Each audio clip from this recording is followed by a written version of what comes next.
Oi, gente, tudo bem? Eu sou Yasmin, a gente é do Politinaça, e esse aqui é o Politinaça, o podcast do Colégio Nacional. A gente é aluno do segundo ano do ensino médio, e eu tô aqui hoje com a Bebela, também do segundo ano, o Alexandre, que é da parte de comunicação do colégio, e a candidata a deputada federal, Zeisa Doge. Pode se apresentar, Zeisa. Olá, olá. Muito obrigada Olá. pela recepção, obrigada por estar aqui hoje. E hoje, coincidentemente, é o Dia Nacional da Luta das Pessoas com Deficiência. E eu, como sou uma pessoa que está dentro do espectro autista, sou mãe de um menino autista de nível 2 de suporte, eu vim aqui hoje, né, justamente para que a gente possa trazer essa pauta, porque é muito importante que a gente fale sobre a condição das pessoas com deficiência e dê realmente o seu espaço de fala. Realmente, muito importante. E eu sei que você participa de uma associação dos autistas, explica um pouquinho pra gente. Então, a associação ela nasceu da necessidade, né, que nós tivemos relacionada à exclusão, preconceito, certo? E a questão também voltada pela rejeição. Então, quando a gente fala em pessoa com deficiência, principalmente quando você é criança, a gente encontra muitas dificuldades de aceitação nas escolas, em atividades, né, locais. Então, por exemplo, meu filho, ele foi convidado a sair de uma aula de natação porque não se encaixava, certo? Ele foi convidado a sair de uma escola particular porque ele não se encaixava dentro dos padrões exigidos por aquela escola. E eu tive que buscar outras formas de incluí-lo. E uma delas foi criando uma instituição aqui dentro de Uberlândia. E essa instituição ela veio justamente para fomentar e trazer a inclusão dessas pessoas. Então, hoje, a instituição, com mais de 8 anos de existência, já passaram mais de 10.500 pessoas por ela. No último mês, nós tivemos 866 atendimentos em loco. Então, por aí mesmo, você já vê que a demanda é muito grande, mas faltam serviços adequados dentro do nosso município para atender toda essa demanda. Zeisa, a questão do autismo, ele está no rol assim, das doenças raras. Não, o Não, o autismo, ele é autismo, considerado uma deficiência. Então, você certo, tem as deficiências e você tem as doenças raras. O autismo, ele não é doença. Então, você não tem uma cura para o autismo, que se entendi. Só saiba até tratamento. hoje. Você trata as comorbidades do autismo. O autismo, por si só, ele não atrapalha a pessoa. O que ele pode fazer é limitar a pessoas em algumas Perfeito. questões. Zeisa, e hoje você que tem um conhecimento muito grande, né, tá nos trazendo aqui essa coincidência da data, né, uma coincidência extremamente positiva. Quantos autistas hoje na cidade de Uberlândia? Ixi, então vamos lá, vocês vão ficar assustados, gente. Olha só. Estima-se, né, que segundo o CDC, que é o Centro de Diagnóstico de Doenças dos Estados Unidos, que é o centro que faz essas pesquisas para o mundo inteiro, então a cada 2 anos eles fazem um levantamento. Só que no último censo que foi feito por eles, no penúltimo nós tínhamos uma a cada 44 crianças. Hoje nós temos uma a cada 30 crianças de 0 ano até 17 anos que estão dentro do espectro autista. Porém, nós temos que levar em consideração também que nós não estamos falando dos adultos e nem dos idosos. Então, nós estamos falando de crianças e jovens. Então, quando a gente pega esse leque e amplia esse leque, nós temos uma comunidade muito maior. Por exemplo, ultimamente nós temos tido aí bastante diagnóstico tardio de pessoas adultas que estão se encontrando dentro do espectro autista.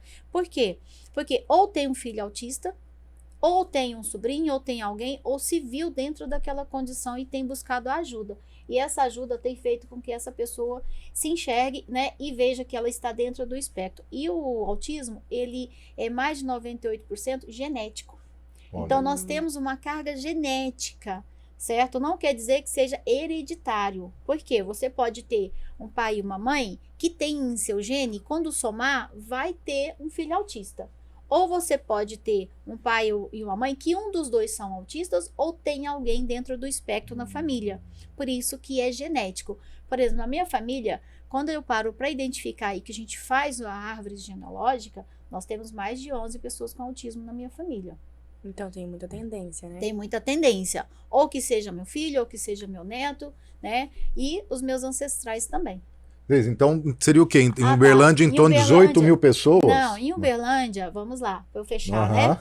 Então, segundo o CDC, nós temos aí 2,5% da população Dois. mundial estão dentro do espectro. Sendo que 24,5% da população do Brasil, segundo o censo do IBGE de 2010, tem algum tipo de deficiência. estão dentro de algum tipo de deficiência. Porém, o CDC, nos últimos dados, agora ele trouxe que 1 a cada 30 crianças estão dentro do espectro. Ou seja, dentro de Uberlândia, calcula-se que seja mais de 15 mil pessoas. Perfeito. E faltam políticas públicas? Faltam políticas públicas, mas também nós temos que considerar o seguinte: nós precisamos de várias questões relacionadas à pessoa com deficiência, não só ao autista. Então, por exemplo, quando eu falo aqui, né, no meu plano aqui, né, nas minhas propostas, de criar moradia assistida para a pessoa com deficiência, que seja o autista ou com deficiência intelectual, que é a DI, certo? Por quê? Quando eu tenho um autista de nível 3, que é um mais severo, como era falado antes, que é aquele que precisa de mais suporte, de mais apoio, de mais assistência, certo? Então, eu vou precisar de uma assistência 24 horas para essa pessoa. Quando eu falo nessa pessoa, eu tenho uma mãe sobrecarregada, eu tenho uma avó sobrecarregada, eu tenho um pai sobrecarregado. Então, eu tenho toda uma família ali naquele contexto que são sobrecarregados com todo aquele cuidado, certo? Então, o que vai ser dessa pessoa se essa família vir a faltar? Se essa mãe morrer? O que vai ser desse jovem ou desse adulto que precisa de apoio 24 horas?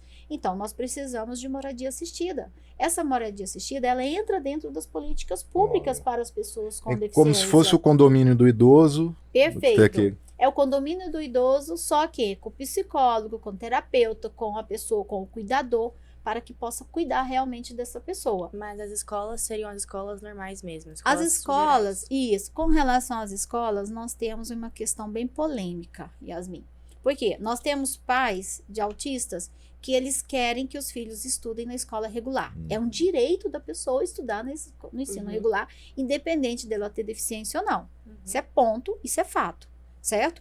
Cabe à família definir, não, eu quero que meu filho estude numa escola regular. Não, pela condição do meu filho, eu quero que ele estude numa escola especial. Então, cabe à família tomar essa decisão para definir o que é melhor para o seu filho ou para a sua pessoa que tem deficiência. Tem uma escola de referência aqui em Uberlândia pública. Vamos falar de pública. Aqui em Uberlândia, nós temos como referência a Novo Horizonte, que atende adultos, jovens e adultos. É uma excelente escola. Fica ali na Carioca. Isso, porém, nós precisamos que sejam destinados recursos para que o atendimento possa ser melhorado. Com relação às escolas municipais aqui em Uberlândia, nós temos tido aí muita demanda, né? Muitas crianças aí que estão indo para a escola municipal precisam de um profissional de apoio que acompanhe essa criança dentro da sala de aula, independente do seu grau de autismo. Por exemplo, quando eu falo em autista nível 1 ou leve, não significa que ela não vai precisar de um apoio, não significa que ela não vai precisar de um suporte. Então, o autista leve, mesmo ele sendo leve, ou ele tendo uma capacidade cognitiva acima da média, mesmo assim ele ainda precisa do suporte. Por quê? O entendimento dele é literal. Então, as coisas que você fala para ele lá na frente, ele entende como é.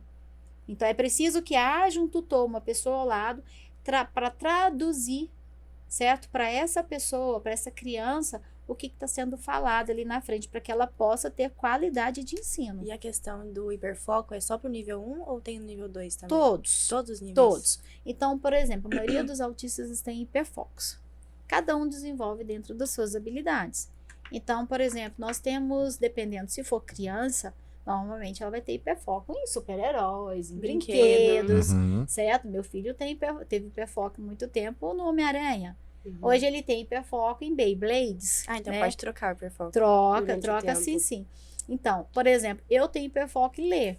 Então, se eu vou ler, eu começo a ler e não paro. Então, eu preciso tomar um cuidado, porque senão ali eu viro noites e dias dentro daquele universo. Então, eu preciso ir mesclando, certo? E eu tenho hiperfoco naquilo que eu faço. E um dos meus hiperfocos é a instituição. Então, eu vivo 24 horas para essa instituição o tempo todo. Perfeito.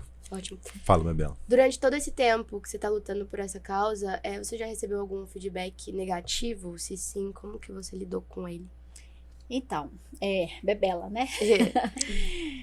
Com relação às negativas, a gente encontra sim. Por exemplo, muitas vezes, né, acontecem de pessoas duvidarem do diagnóstico do seu filho ou da pessoa adulta que está dentro do espectro. Só que quem vive, quem convive com aquela pessoa é que entende as limitações dela e as dificuldades que ela passa. Então, muitas vezes, você estar aqui falando, ou você ir para uma universidade, ou você se formar, ou você gerenciar uma equipe de 200 pessoas, ou de mais pessoas, não significa que você tenha a condição de não precisar de um suporte, ou não ter limitações, porque você tem uma sobrecarga sensorial muito grande. Então, tudo que você faz no seu normal, para um autista não é o normal, certo? Então, ele precisa exigir um pouquinho mais.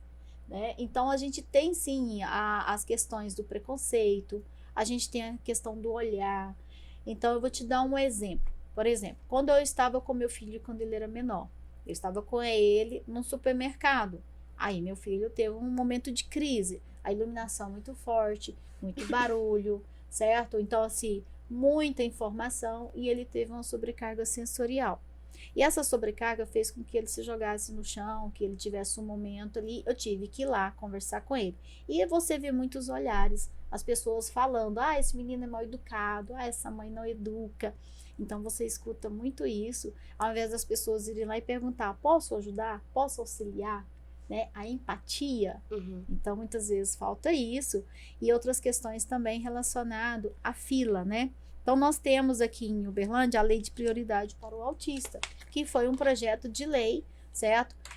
Que foi direcionado pelo Legislativo para votação há 4 anos atrás, foi votado há 3 anos atrás, ele foi estruturado, foi refeito, alguns artigos nele para que houvesse punição caso não fosse cumprido.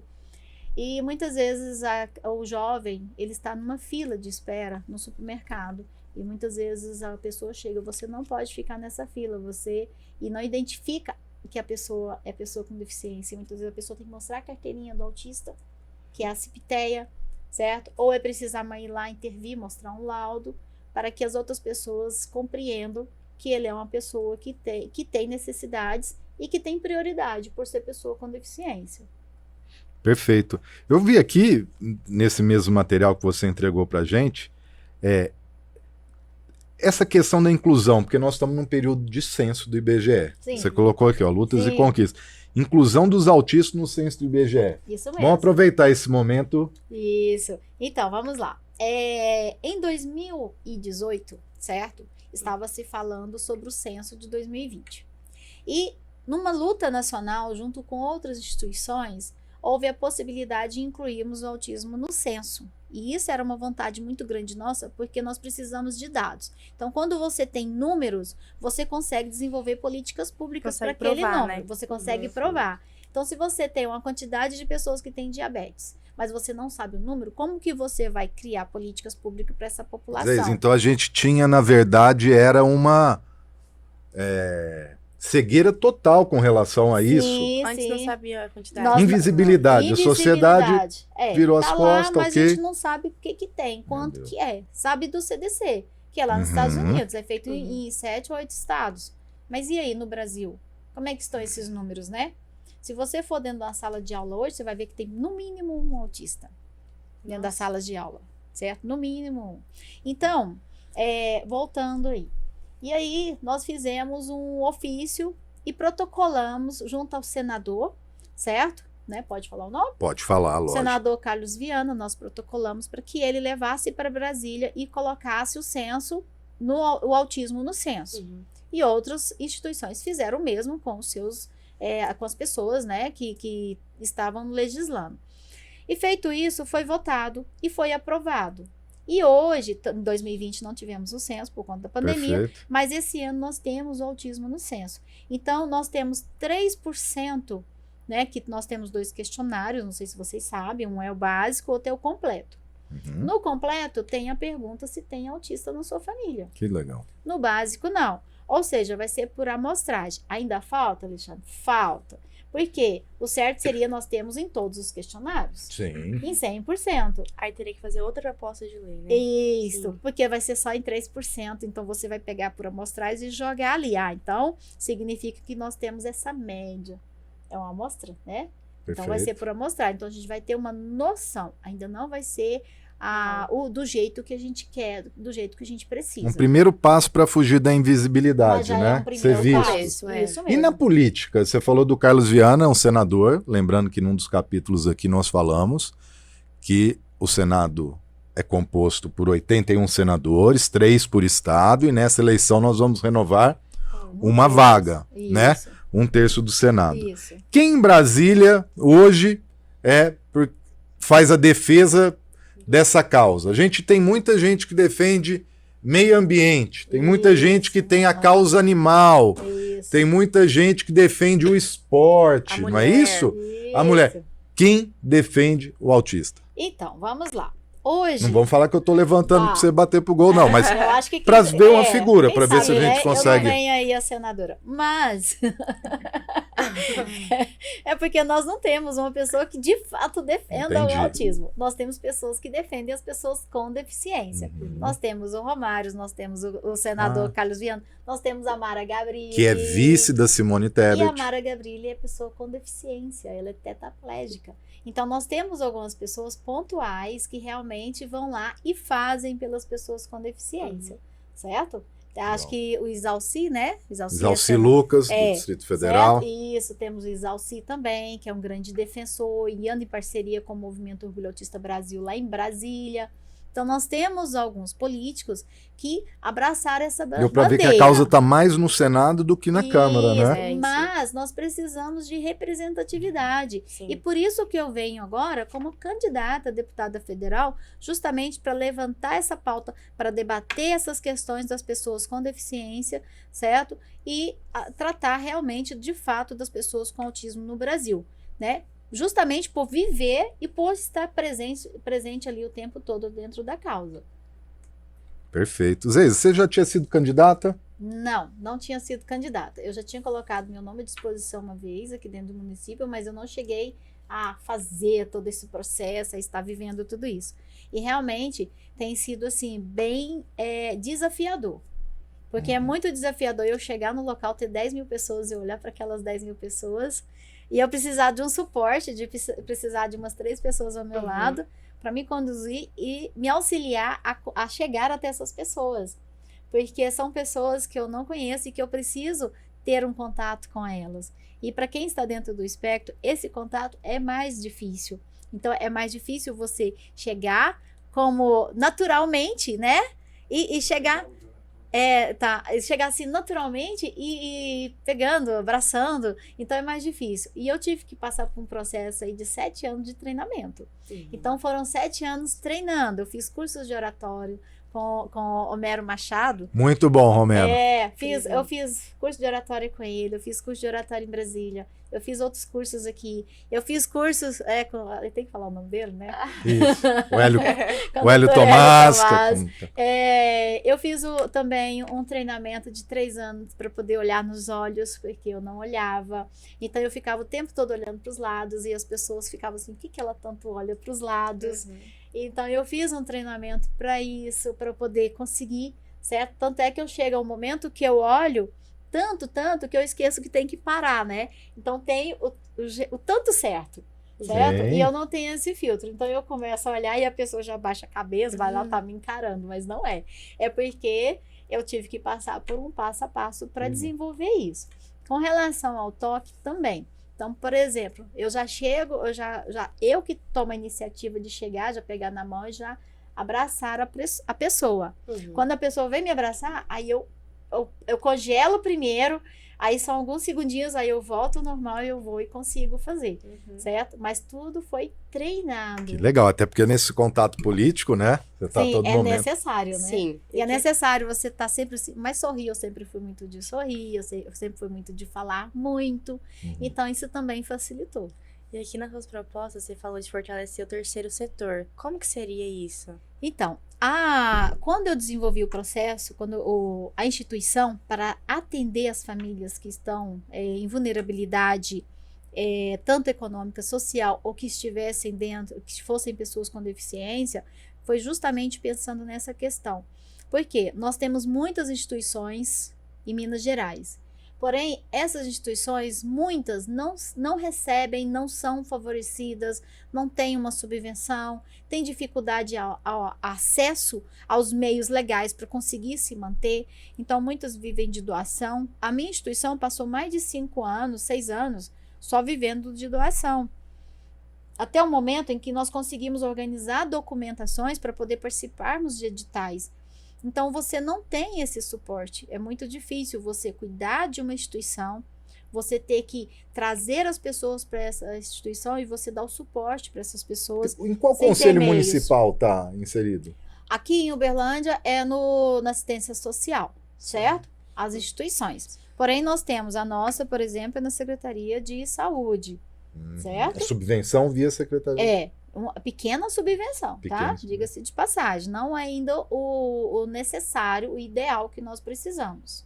Para a instituição dar conta de tudo que ela precisa. Hoje, o que nós fazemos? Nós vamos atrás de editais, atrás de parcerias de empresas privadas. Então, nós temos muitas empresas privadas que vêm e apostam na instituição e ajudam a instituição. Inclusive, empresas de São Paulo, certo? Que entram aqui em Uberlândia para ajudar a instituição.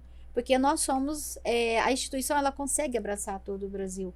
Então, por exemplo, hoje nós temos braços em Perdizes, nós temos braços em Ituiutaba, nós temos braços em Patrocínio, em Tupaciguara estamos abrindo uma filial, certo? Então, a instituição está crescendo muito. E nós temos feito assim, tipo, como se fosse uma rede, certo? Buscando parceiros e trazendo esses parceiros para dentro da instituição. Lebela? Seguindo aqui suas propostas, trabalho e renda na criação de projetos para geração de renda para famílias vulneráveis. Como você pretende implantar? Na verdade, nós já fazemos, né? Ah, sim. Então, tudo que está aqui são propostas, né? Que a moradia assistida ainda não, mas são propostas que nós já lutamos por elas e que nós queremos ampliar. Então, quando eu falo em trabalho e renda, hoje nós temos um curso lá muito importante que é o de esmalteria. O que é esse curso? A mãe da criança que tem deficiência, da pessoa que tem deficiência, ela vai aprender a fazer. Para quê? Para que ela possa fazer dentro de casa sem ter a necessidade de deixar o filho dela para ir para a rua para trabalhar. Porque nós temos uma vulnerabilidade muito grande nessas famílias. Só na pandemia, para você ter ideia, nós tivemos um índice muito grande de mães solo que estavam passando dificuldade dentro de casa, faltando o alimento básico, faltando o arroz e o feijão.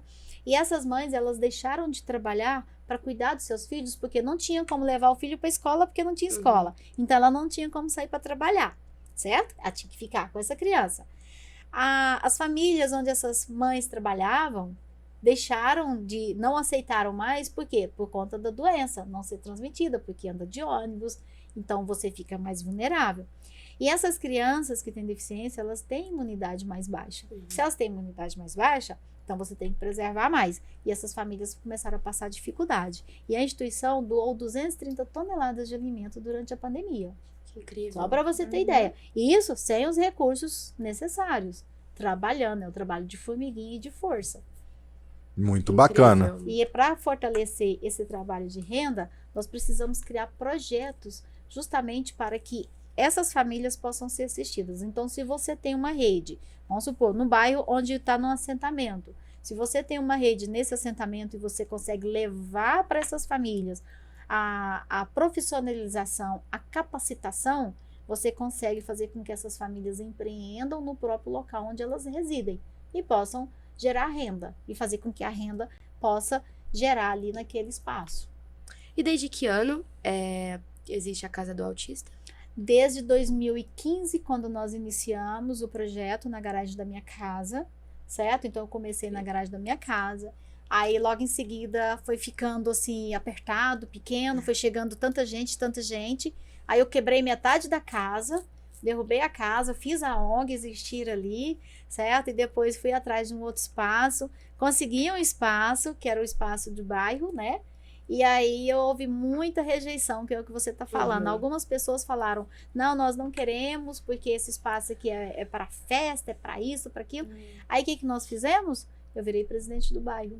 Eu falei, pronto, então agora eu ocupo o espaço. Então, assim, falta recurso e sobra preconceito, pelo Sobra jeito, falta né? Exatamente, apoio, falta apoio, isso mesmo. Zeis, a gente tem conversado aqui com alguns candidatos a deputado federal, agora, né? Você é candidata a deputado federal e a gente tem repetido sempre uma mesma pergunta e a gente gostaria de fazer para você também. Então, dia 2 de outubro a gente tem eleição, nós fizemos um estudo aqui, vão ser eleitos 53 por Minas, né? Num total de 513 deputados federais. A Zeija chegou lá, tomou posse. E pode apresentar somente um projeto de lei. Qual o projeto de lei que a Zeija se compromete a apresentar assim que eleita deputada federal? Então, vamos lá. Bom, como eu tenho vários projetos e eu pretendo, né, trabalhar em cima desses projetos, certo? Mas nós temos que trabalhar principalmente relacionado à educação.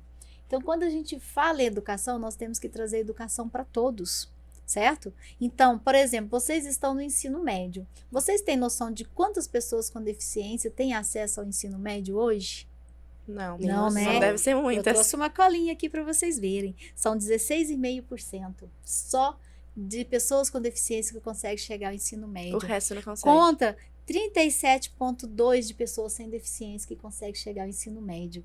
Então, vocês veem que tá assim, não tá igual, tá desigual. É alarmante. É Metade. alarmante. E quando isso acontece, o que acontece lá em cima? A condição da pessoa com deficiência chegar à universidade diminui. E Então, de nós- conseguir um emprego. De conseguir um emprego, de conseguir renda, e somente 1% das pessoas com deficiência hoje tem renda formal, tá? Isso são dados do IBGE. Então, eu pretendo ampliar esse espaço de fala, esse espaço de pertencimento, essa abertura de espaço dentro das escolas, para que as pessoas que estão em vulnerabilidade, as pessoas que estão dentro que são pessoas com deficiência, possam realmente ter a oportunidade de estarem no mesmo patamar igual a qualquer outra pessoa que tenha acesso ao ensino médio de fato e que possa realmente se projetar para o ensino superior.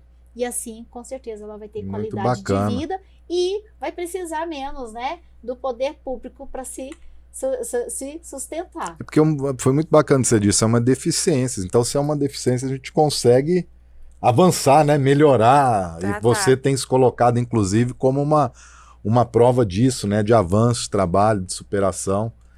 Yasmin, fazer a nossa Encerramento. pergunta final, Yasmin. Pergunta final? É. Como que o que o candidato tem que fazer, né? Ah, sim.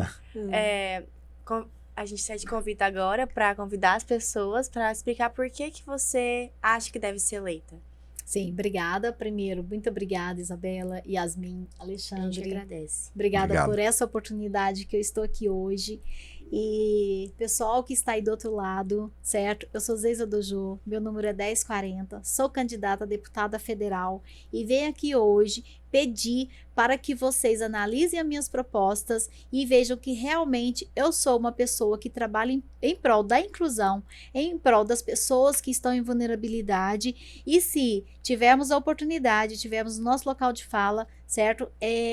Com certeza, nós vamos conseguir fazer muito mais. Por isso que eu coloco o meu nome à disposição e peço o seu voto, tá? No dia 2 de outubro, para que você vote 1040 Zeija Dojô. Pode ter certeza que eu sou a sua representante de fato e a sua deputada federal lá em Brasília. Muito obrigada, Zeija. Muito obrigada, Alexandre. Muito obrigada. Obrigada. Pela presença de hoje, gente. Foi muito bom. Muito obrigada a você por ter visto a gente e até mais. Tchau.